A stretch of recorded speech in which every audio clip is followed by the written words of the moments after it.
Rapat Dewan Gubernur Bank Indonesia pada 17 dan 18 Juni 2025 memutuskan untuk mempertahankan BI rate sebesar 5,5%. Demikian juga suku bunga deposit facility tetap sebesar 4,75% dan suku bunga lending facility tetap sebesar 6,25%.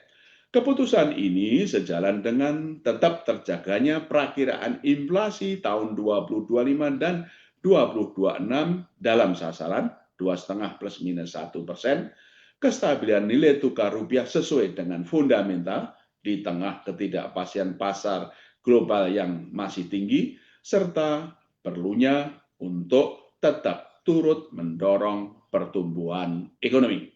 Kedepan, Bank Indonesia akan terus mencermati ruang penurunan BI rate guna mendorong pertumbuhan ekonomi dengan tetap mempertahankan inflasi sesuai dengan sasarannya dan stabilitas nilai tukar sesuai dengan fundamentalnya.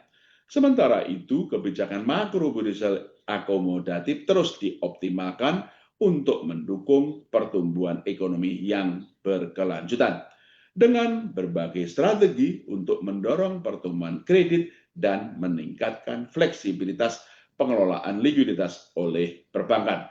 Kebijakan sistem pembayaran juga diarahkan untuk turut menopang pertumbuhan ekonomi melalui perluasan akseptasi pembayaran digital serta penguatan infrastruktur dan konsolidasi struktur industri sistem pembayaran.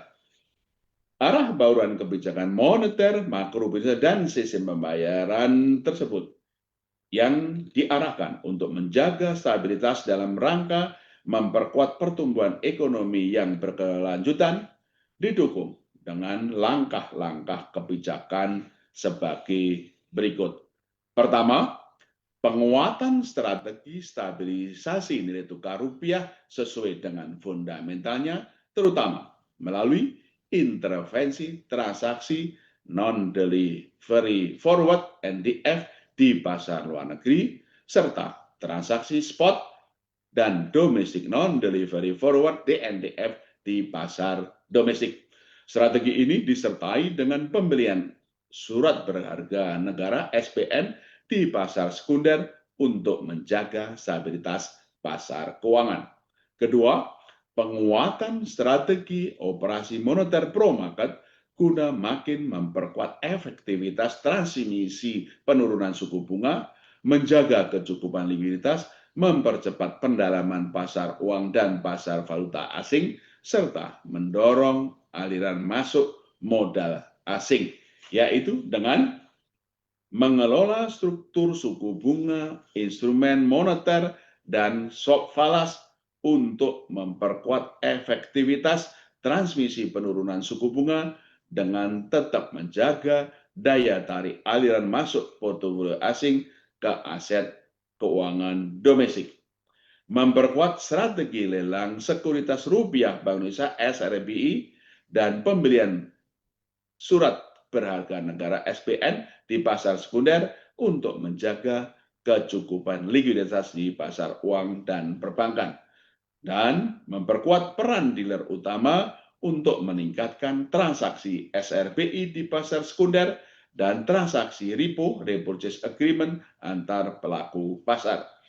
Ketiga, penguatan publikasi asesmen transparansi suku bunga dasar kredit (SPDK) dengan pendalaman pada suku bunga kredit berdasarkan sektor prioritas yang menjadi cakupan kebijakan insentif likuiditas makrobudensial (KLM) sebagaimana dalam lampiran. Keempat, perluasan akseptasi digital melalui akselerasi persiapan implementasi kris antar negara, yaitu Indonesia-Jepang, khususnya untuk transaksi outbound ke Jepang, dan Indonesia-Tiongkok untuk uji coba implementasi. Kelima, perpanjangan kebijakan tarif sistem clearing nasional Bank Indonesia (SKNBI) dan kebijakan kartu kredit sampai dengan 3 Desember 2025 yang terdiri dari tarif SKNBI sebesar Rp1 dari Bank Indonesia kepada bank dan tarif SKNBI maksimum Rp2.900 dari bank kepada nasabah. Dan kebijakan batas minimum pembayaran oleh pemegang kartu kredit sebesar 5% dari total tagihan dan kebijakan nilai denda keterlambatan sebesar maksimum 1% dari total tagihan serta tidak melebihi Rp100.000. Kedua, kebijakan tarif ini diperpanjang sampai dengan 31 Desember 2025 dan diharapkan dapat mendukung konsumsi swasta khususnya rumah tangga. Bank Indonesia juga terus memperkuat sinergi kebijakan dengan pemerintah untuk menjaga stabilitas dan mendorong pertumbuhan ekonomi sejalan dengan program Astacita pemerintah. Selain itu, Bank Indonesia terus mempererat sinergi kebijakan dengan Komite Stabilitas Sistem Keuangan (KSSK) untuk menjaga stabilitas sistem keuangan. Bank Indonesia juga memperkuat dan memperluas kerjasama internasional di area kebank sentralan, termasuk konektivitas sistem pembayaran dan transaksi menggunakan mata uang lokal (local currency transaction), serta memfasilitasi penyelenggaraan promosi investasi dan perdagangan di sektor prioritas bekerjasama dengan instansi terkait.